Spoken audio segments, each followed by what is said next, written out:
One of the frequent problems with remote controls is that after some years of usage, certain buttons may stop working. For example, here I have this remote control for a Sharp TV. The TV works really well, it's very reliable, but the power button doesn't work anymore. So no matter how hard I press it, it doesn't turn on the TV. I replace the battery, it still doesn't work. So in this case, a lot of times what happens is that you have to clean the contact underneath these buttons. You have to open up the remote.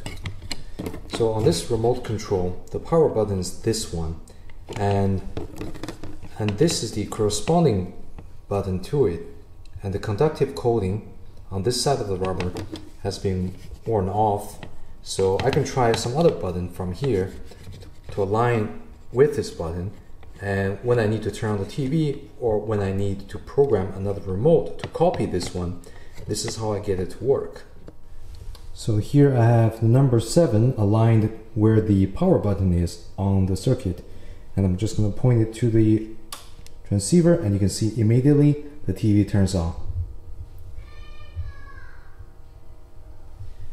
With this method, you can program with the other remote controls to copy your existing one, even if not all the keys are working, and this way you can continue to use your TV or other appliances